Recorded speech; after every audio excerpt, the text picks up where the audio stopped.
Почитувани гледачи, добро утро и добре ни дојдовте во уште едно ново издание на емисијата Нов ден на К3 телевизија. Во вистинско време на вистинско место, неколку минути после 9 часот и отстапуваме минути за темата на денот. Во последните години кај нас е актуелна дебатата за семејните вредности, според кои се уредени современите семејства, промените во економските односи и пред се поголема еманципација на жените донесоа определени промени кои огромниот конзервативен дел од нашето општество не може лесно, под наводници да кажеме, да ги свари.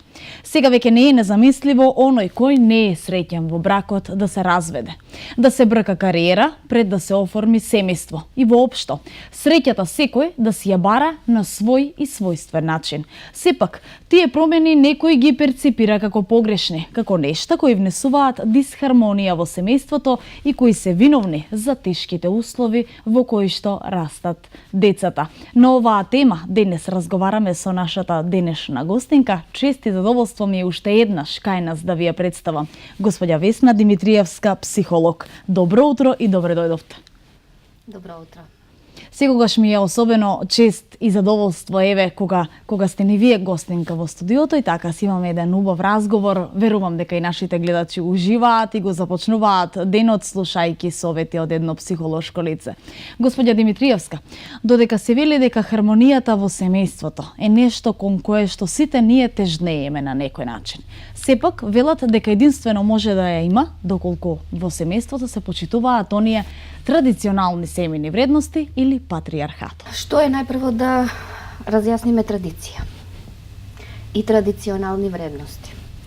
Традиционални вредности и традиција е пренесување на уверувања, на вредности, на начин на живот од колено на колено, од генерација на генерација или како што ние психолозите викаме трансгенерацијски.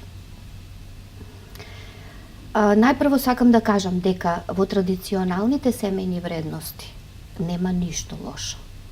Но сепак, кога живееме во едно современо општество, потребно е да се прилагодуваме на современите текови од живење. Ние не можеме да стоиме на едно место.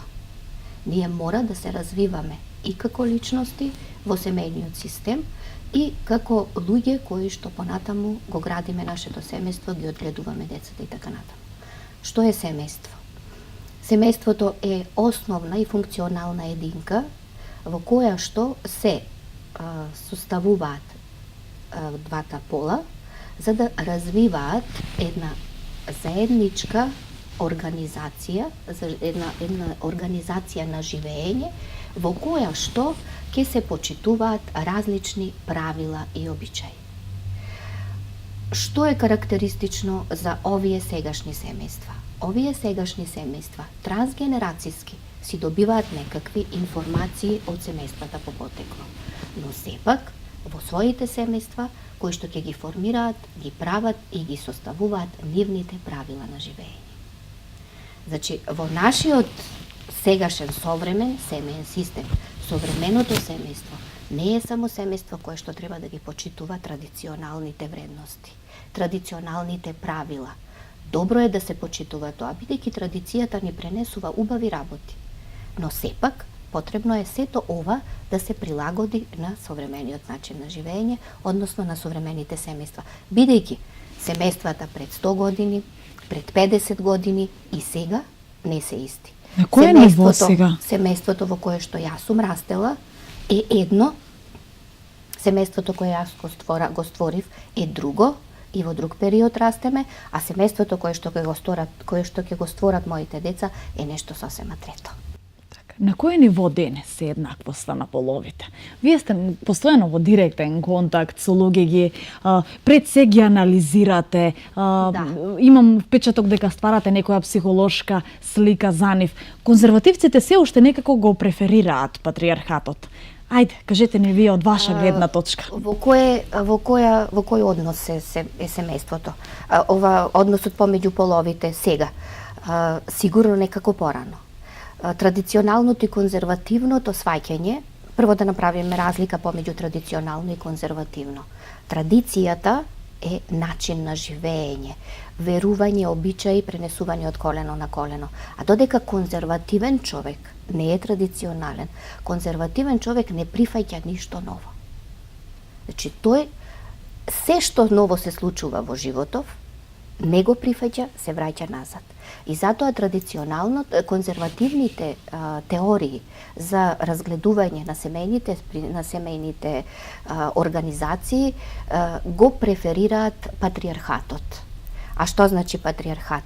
Мажот е супериорна единка, жената е инфериорна единка, која што го чува семејството, мажот бдее над жената, а жената бдее над децата. Значи, мажот е тој што го составува семејството,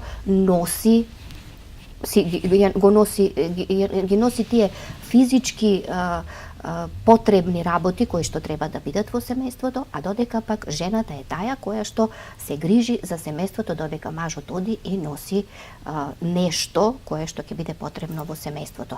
Тоа се претежно финансиски средства, храна и сите тие работи кои што жената треба да ги направи. Што е разликата од порано до сега? Сега има многу жени кои што придонесуваат во семејството. Со нивната работа, со нивните професионални ангажмани. Има многу жени кои што се високо интелектуално и високо образовани. Жени кои што понекогаш во многу семејства со кои што се сретнувам јас сега, жената е таа која што ги носи сите тие основни финансиски средства во семејството. Како може да биде пак традиционално сега семејство? Не може да биде традиционално. Мислам, конзервативно семејство. Да кажуваме дека мажот е тој кој што сите правила ќе ги донесува. Нема такво нешто сега, бидејќи сега и жената, благодарение на долгогодишната борба за еманципација на жените, е жената таја која што, покрај тоа што се уште си продолжила да си ја врши нејзината работа во домот и во семејството, таја веќе придонесува за тоа семејство. Носи средства кои што треба да бидат распределени во семејството. И затоа, може би, треба да пренесиме, и стварно треба да пренесиме некои традиционални карактеристики, што ќе ги влечиме од порано. Тоа значи традиција, да се почитуваме меѓусебно, да се знае каков тип на семејство е, да си створиме едни правила, да направиме еден не ригиден тип на семејство, туку функционален тип на семејство, каде што секој ќе си ги знае своите работи. Секој ќе си ги знае своите задачи, но покрај другото, сето тоа да биде врз база на комуникација, врз база на договор, врз база на нешто кое што ќе го држи ова семејство. Какви се старите семејства? Тоа се ригидни семејства. Ригиден тип на организација на семејството. Што значи тоа? Мажот е тој кој што ги донесува правилата, другите ги почитуваат, или најстариот член од семејството, кој што би требало да биде пак од машки род, ги донесува правилата, а додека пак другите ги почитуваат тие правила. Што значи тука? Тоа значи дека се ригидно дадени правила, каде што нема комуникација. Комуникацијата е крајно намалена. Нема тука, кога јас поставувам правила, нема ти што да ми кажуваш мене дали е тоа добро или не е добро.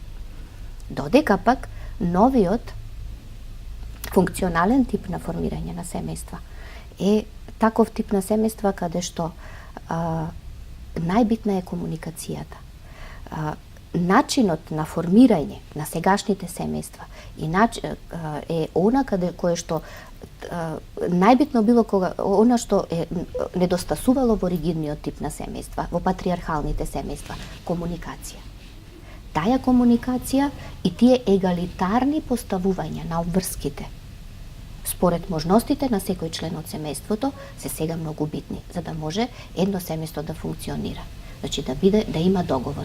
Додека пак, за жал, денеска постојат и многу други семејства. Тоа не значи дека тоа се тие семејства современи и напредни, бидејќи не ја почитуваат таа традиција. Тоа се семејства кои што ние ги викаме хаотични семејства. Што значи тоа? Не се знае, никој пие, никој плаќа, што викаме ние. Нема ред. Нема ред, нема договор, секој прави што сака. Ете тогаш, Тој е хаотичен тип на семејство кој што понекогаш ние викаме дека е современо семејство, Така. е она што не е добро. Што фали најмногу? Јас секогаш кажувам, значи во секоја комуникација со брачни партнери, во секоја комуникација со проблеми кога некое дете ќе дојде со некакви проблеми, како дете кое што пројавило симптом во семејството, кое што покажува дека нешто не се случува добро во семејството. И тоа покушава со неговото однесување да ги состави родителите, тогаш ние секогаш кажувам, најбитно нешто во современите семејства е комуникацијата и договорот. Јас не гледам ништо лошо доколку жената оди на работа и доколку жената работи во смени, да кажеме по болници и медицински центри. Така. Зошто таткото да не е тој што ќе даде вечера на децата? Зашто таткото не е тој што некојаш ќе помогне нешто, да собере некој алишта ако надвор се сушат или не знам што таму, или ручек да направи? Тоа не е ништо страшно. Се е договор. Современите семејства така треба да функционираат. Господја Димитриевска, голем дел од браковите денес се разведуваат токму поради горделивост. И на едниот и на другиот брачен сопруг. Дали тука се во прашање кој е финансиски посилен, или кој е поснаодлив, или кој повеќе може да издржи во психичка смисла на зборот. Не знам до што е, но кој е вашиот став? Во психичка смисла на зборот знаеме дека ние жените сме поиздржливи. Физички мажите се поиздржливи, а додека пак жената може многу повеќе да почувствува или да издржи психичка тортура, да кажам. Денеска разведувањето на бракот не е заради горделивост. Повторно ќе кажам, заради недостаток на комуникација.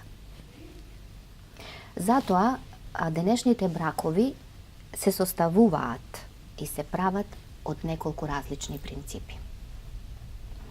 Постои брак од љубов.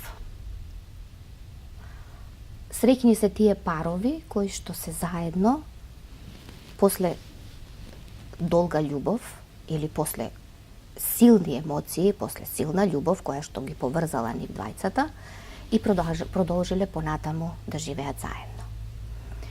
Што се случува тогаш во тие семејства и во тие парови? Некој кога го сакаме, ние му прогледуваме низ прсти за многу работи. Многу работи кај нас не се толку битни кога ние некого сакаме. Неговите мани многу не ги гледаме. Тука е само доволно да се потпали таа искра која што е секогаш значајна за бракот, бидејќи бракот представува постојана борба за блискост, да се потпали таа искра која што цело време ќе дава некаков импут во тој брак за да продолжи понатаму да се развива. Што значи тоа?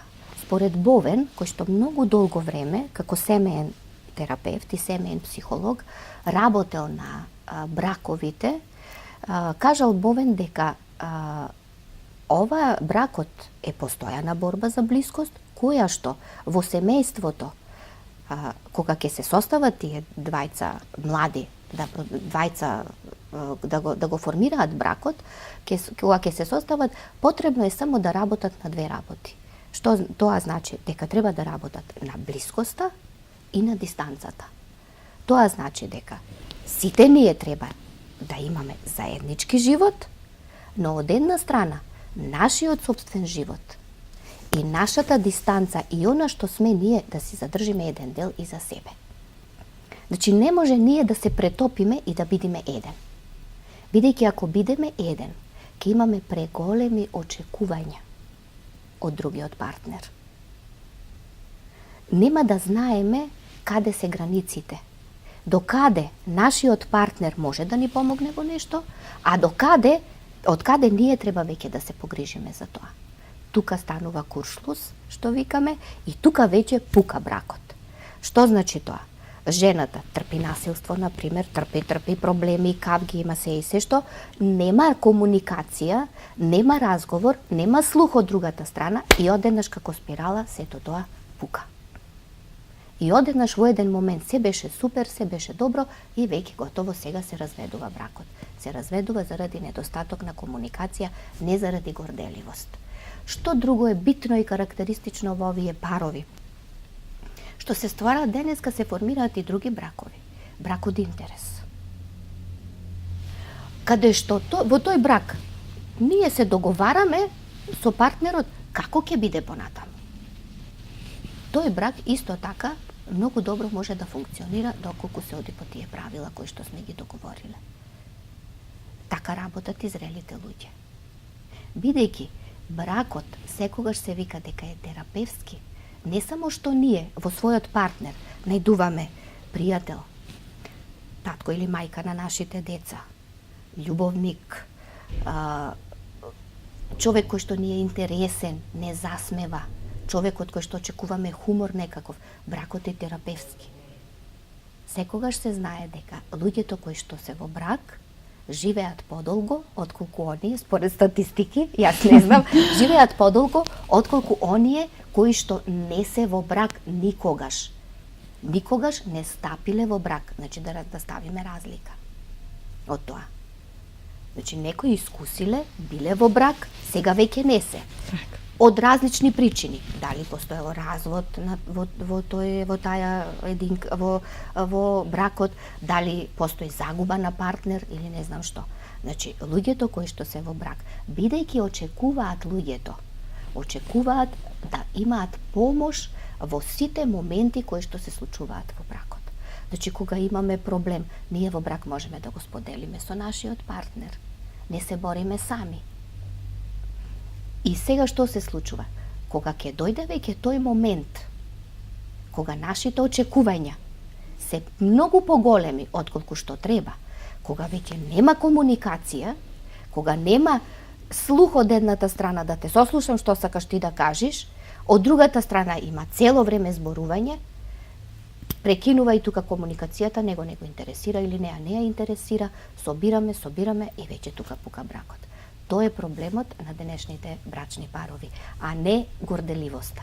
Затоа што мене, ако некој ме сака и ако сака да биде со мене, без разлика на тоа дали сум јас успешна како професионалец некој или како домајкинка или не знам како што, на тој партнер тука му е убаво со мене. Бидејќи партнерите обично викаме дека стануваат како психолошки близнаци. Викаат другите, противностите се составувале. Не е точно.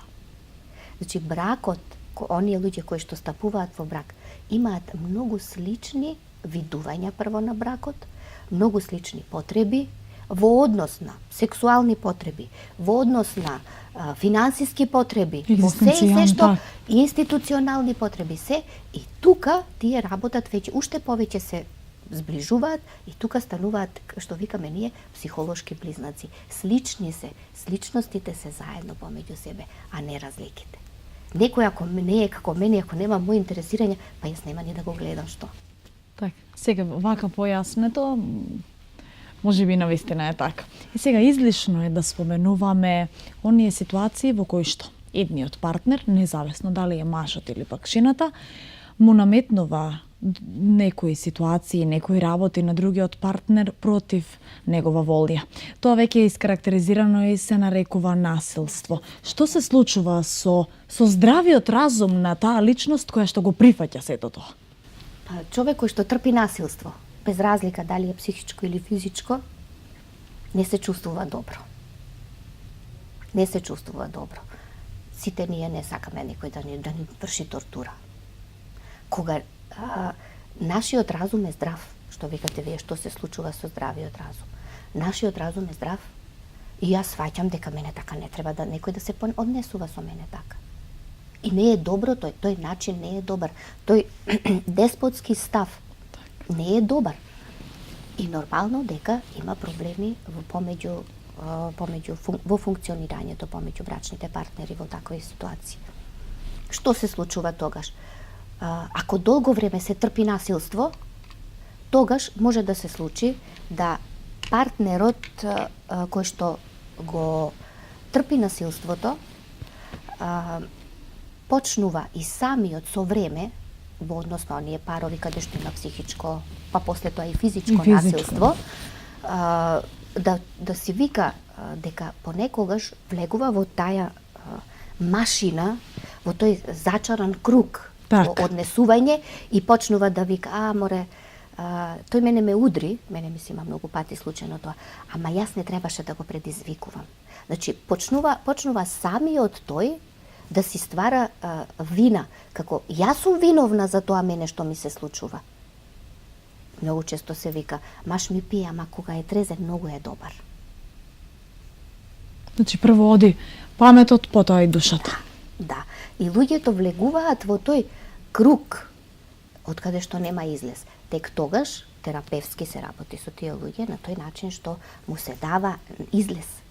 Како треба тие, што треба да сватат, како треба да сватат дека никакво насилство, никакво наметнување не е дозволено.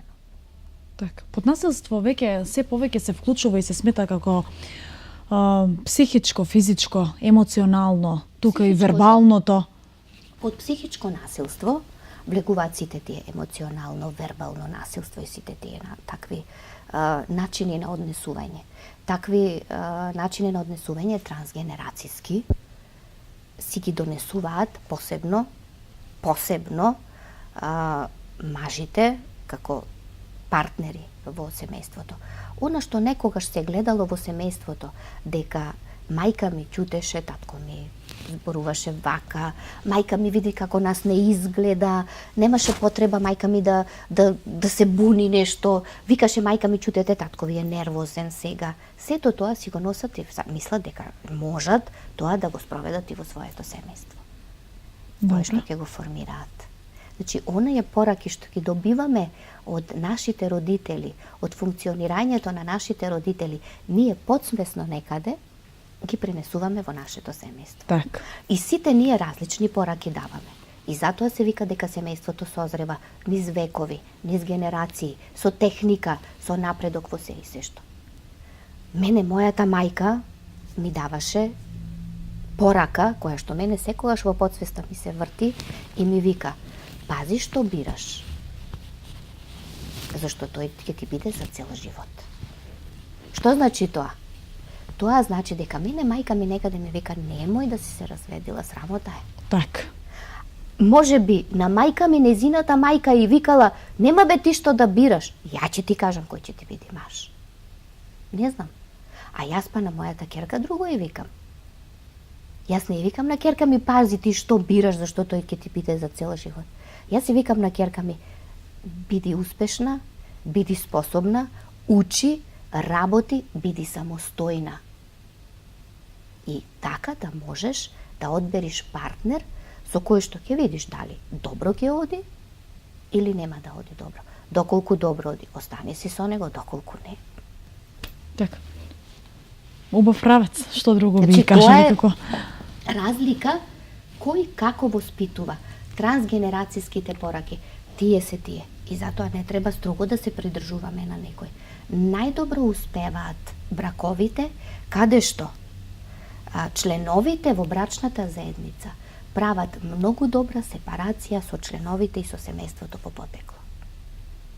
Кога ние ќе раскрстиме со нашите семејства по потекло, кога ние ќе земеме нешто добро од нашите семејства, но и ние во нашиот брак ќе си направиме нешто што ќе ни биде добро да функционираме и ќе знаеме на кого докаде му е местото, тогаш тоа семејство правилно и добро функционира. Така. Кога би сублимирале досега, веќе сме некаде на половина од разговорот, што се кажавте, за жал некако жените, поголем е бројот на жените кои што се жртви на семејното насилство, отколку мажите. Сепак тоа е некоја друга тема, ќе оставиме подетално за друг пат. Вела дека барем јас некаде имам читано дека, како што реков, првин оди паметот, а потоа и душата. Така во политичките затвори некогаш се рушил духот на луѓето. Сепак, според сваќањата на оние традиционални култури, ќе се надоврзам, кога веќе сме кај жените, велат дека жената треба да има помалку сексуални партнери од мажот. Бидејќи, доколку е спротивно, таа добива една погредна етикета. На што се должи тоа? Зошто е тоа Па така? тоа е исто конзервативен начин на сваќање, на конзервативни сваќања од минатото. Се намалува ли Знаете денес ли, бројот на конзервативците не во можеме- таа смисла? Не можеме да броиме и да сметаме колку сексуални партнери има жената и дали е добро, а колку има мажот. Бидејќи жените и мажите различно тоа го ја кажуваат во јавност. Жената не се фали колку сексуални партнери има, а додека пак мажот се фали. Пишуваат Затоа се цртки на вика- зидот, така. Затоа се вика, кога ќе каже некоја жена, мислам ова може би е смешно, но така и се зборува, кога ќе каже некоја жена дека пред бракот имала, да кажеме, тројца сексуални партнери, пиши и уште толку. А додека кога ќе каже мажот дека имал 10 сексуални партнерки, намали му Да. повеќе од толку, затоа што тука не знаеме кој е како одат работите, но сепак можноста за тоа жената да биде изрела и да влезе во брак, позрела, и би требало да има сексуални партнери и пред бракот. Така. Би требало. Веќе го напоменавме и она дека конзервативците сметаат дека жената за секогаш треба да остане во бракот, бидејќи тоа е свето нешто, според света книга или света Библија, какви и да се обичаите, било што да се случува не е некој силен аргумент и секогаш велат дека според нив најлошиот брак е подобар од разводот. Така. Конзервативците се кријат зад религијата. Тоа е Ако параван седнеме да некој, ги да. читаме светите книги, за жал, јас мислам дека секој интелектуалец треба да има прочитано Библијата. Јас така мислам. Ако земеме да ги читаме светите книги, ќе видиме дека Мухамед во Куранот кажал: ви оставам за аманет да ги почитувате жените. Што значи тоа? Не да ги сакате, не да ги чувате, не да ги пазите, туку да ги почитувате. Да ја почитувате незината желба, незината потреба и она што го сака таа, да ја сослушате жената. Исто така, во нашата религија христијанска, после Исус Христос, кој е најјакиот лик во сите оние свети книги? Неговата мајка, Марија. Така. Исто, која е жената која што Исус Христос, кога ја каменувале,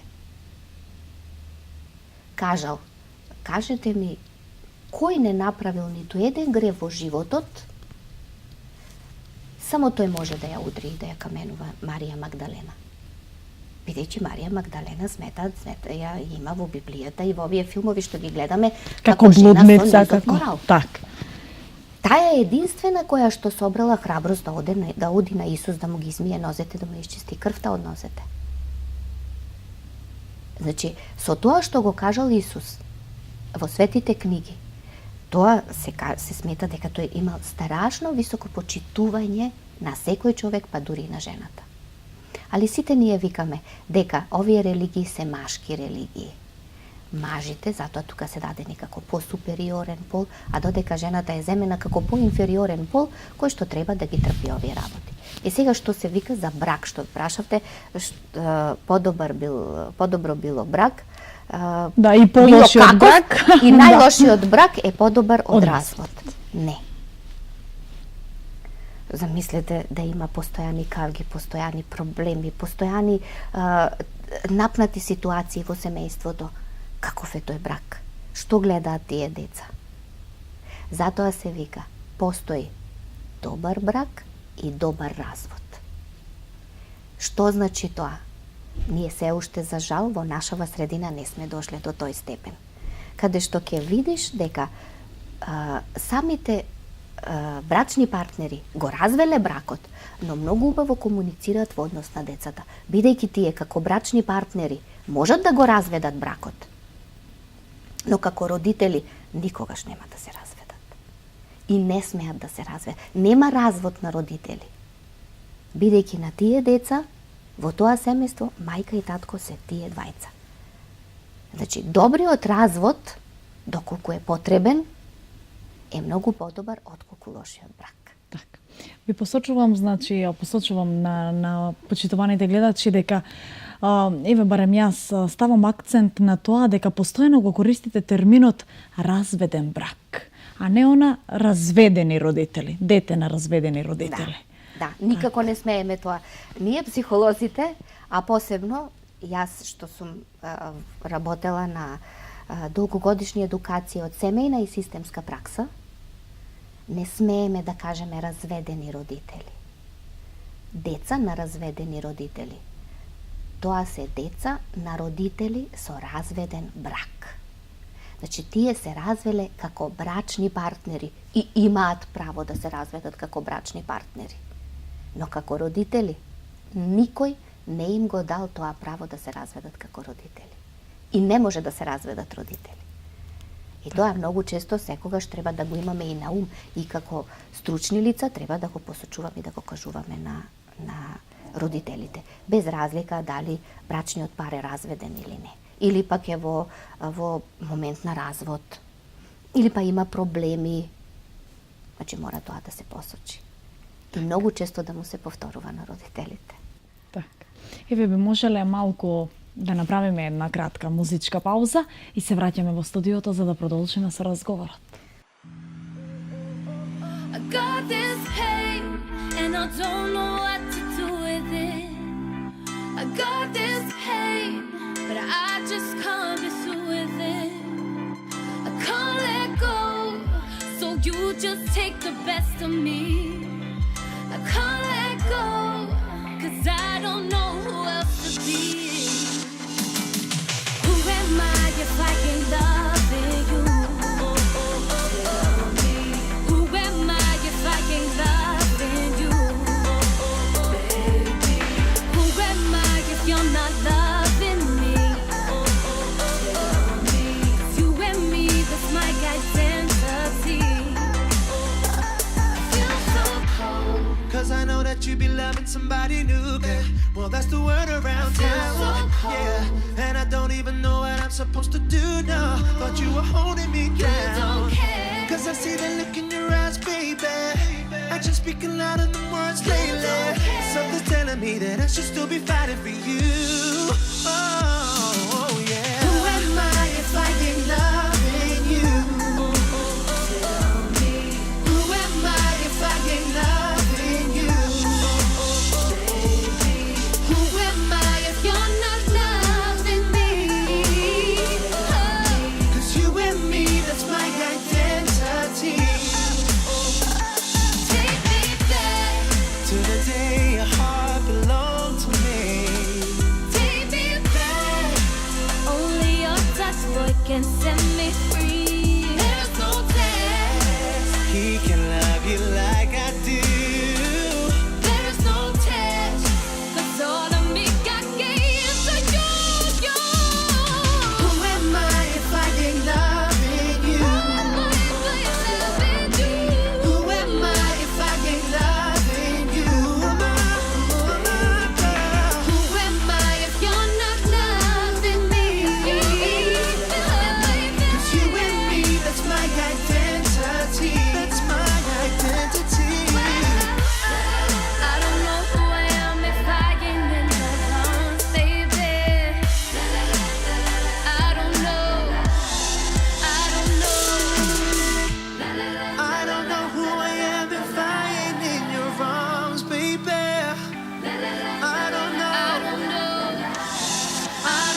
Еве сме повторно назад во студиото. Се надевам дека ви се допадна и нашиот музички избор меѓу останатото, а ние го продолжуваме разговорот со господја Весна Димитриевска, психолог, на темата што е проблемот со традиционалните семејни вредности. Господја Димитриевска, да споменеме уште нешто за конзервативците, тоа е она дека тие никако и во ниту еден случај не ги прифаќаат геј луѓето, поради тоа што сметаат дека се изопачени, имаат замерки на нивното однесување, едноставно искажуваат дека токму поради нив можеби ќе запре човештвото и размножувањето на некој начин. Точно. Конзервативците не ги прифаќаат, не ја прифаќаат таа LGBT популација, која што во последно време во однос на добивање на своите права има направено многу. Во ова време и во овој период LGBT популацијата треба да биде наша реалност. И порано го имало сето тоа, но сето било прикриено, затворено и се, и таквиот начин на однесување и таквиот начин на живот е познато што од давнешни времења. Да кажеме, например, уште во Стара Грција и во Стар Рим и не знам каде таму постоеле такви начини на организација на животот, каде што жената била таа која што е дома, го чува семејството, а додека пак за забава, за дружење, богатите мажи посебно имале млади момчиња за придружници. И тоа сите го знаат, и тоа така и било порано. И до денешницата исто е така. Навистина е така. Појдете во Авганистан. Исто богатите афганистанци имаат придружници од млади момчиња за забави и за дружење и за се, кои што се плаќани од нив и тие на таков начин ги издржуваат своите семејства. Значи, таквиот начин на живот не е познат од сега, не е сега тоа нешто ново. Тоа од секогаш постоело. Само во еден период во средниот век, кога се е било забрането, па дури било забрането и жена да биде медицинска сестра или не знам бабица или не знам што, па тогаш била прогласувана за вештерка, ние го знаеме сето тоа. Жена која што била попаметна, повеќе учела, пообразована, ја прогласувале за вештерка. Значи, сите работи тогаш биле забранети, но претходно не. Исто сега, LGBT популацијата си ги бара своите права. Што не значи дека браковите или семејствата или прифаќање на деца во такви бракови, во такви семејства и во такви групи, во такви заедници ќе бидат ќе се запре нашиот род или така, размножувањето. Зошто? Друго, што викаат, што гледа тоа дете кога ќе биде во таков брак. Па да се вратиме назад. Тие двајца парови, тој пар, мислам, помеѓу две мажи или две жени, или двајца мажи или две жени, или не знам како, во какви семејства растеле? Тие не растеле во геј семејство, па да станале такви. Тие растеле можеби во обично нормално семејство. Так. И израснале со такви сваќања. Така да тоа не е правило дека некој кој што ќе живее во таков брак, во геј брак, популарно кажано, ќе биде геј понатаму. Нема никаква врска тоа. Так. Али се уште и законите и се што е дадено во однос на функционирање на државите не им дава права на LGBT популацијата. Не ги уживаат тие права во заедницата. Јас ова го кажувам како психолог. Мада јас немам ништо лошо, ништо против таквите заедници. Така, одлично, супер. Постои дури и она, за крај да го заокружиме денешното издание на Нов ден, со вашиот став за она размислување дека порано традиционалните вредности, конзервативците, како веќе да кажеме, се знаело точно кога е време за брак, кога е време да се венчаат, кога е време за деца, мора да се слушаат постарите, мора да бидат религиозни. Се тоа било точно одредено. Што мислите за тие одредници?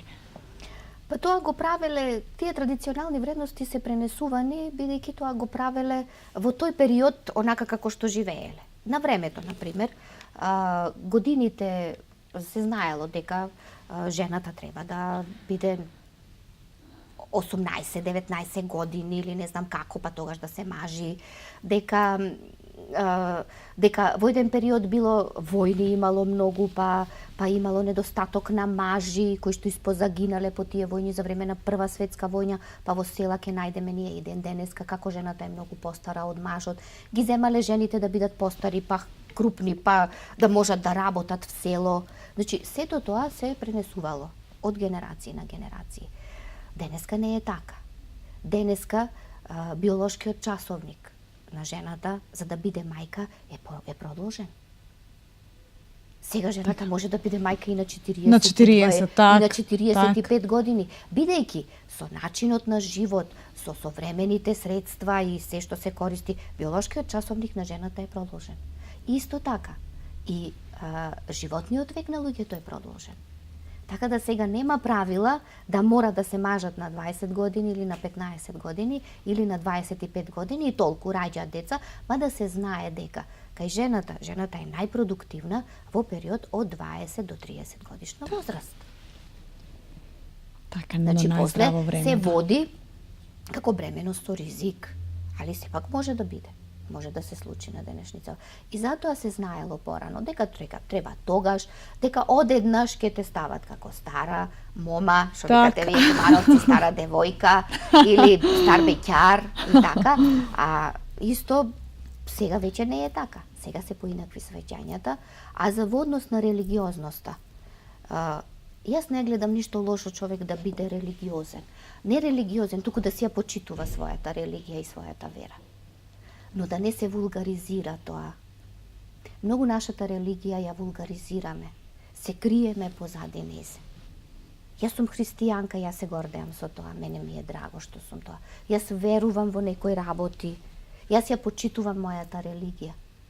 И тоа не е ништо лошо. Така. Но сето тоа не треба да се криеме позади сето тоа и сега нечениот ова вака ќе биде од Госпогрев ќе те фати или не знам што, тоа не треба да го правиме. Така да сега нема толку многу правила и не се знае кој што како ќе оди. Може би некој ќе има дете, па ќе се земат. Јас сум била лично на свадба каде што имаја дете 3 годишно и си беа мајката, таткото си решиле после 3 години да си прават свадба со детево. И детево облечено во невестиче дотерано. Најубаво провериле прво како ќе оди. Убаво си изгледа се. Значи сега нема такви строги правила, али некои работи не е лошо и да се почитуваат. Нешто што е добро, зашто да го заборавиме? Так. Зашто се англичаните супериорен народ пред сите? Затоа што си ја почитуваат својата традиција и своите традиционални вредности. Така. Ги почитуваме и ние. Онолку колку што можеме, колку што е потребно. Да. Так. Ви благодарам за денешното гостување. Уште еднаш ни беше чест што ни бевте гостинка. Се надевам дека и гледачите уживаа во ова издание на нашата емисија. Фала ви. Почитувани гледачи, сватете дека не може својот живот да го претворите во средство со кое што ќе се докажувате пред другите. Човек може да биде среќен ако живее според традиционалните семејни вредности, но нивното слепо почитување, кога чувствувате дека не ви одговараат, може да ве доведе во заблуда за среќата и понекогаш ќе ве натера да правите работи, а никако нема да бидете среќни. Потрагата за среќата секогаш продолжува. Ви благодарам што и вие бевте дел од нашето денешно дружење и искрено дека уживавте. Имајте пријатно попладне, а средба ви закажувам утре со почеток во 8 часот. Останете со нашиот канал.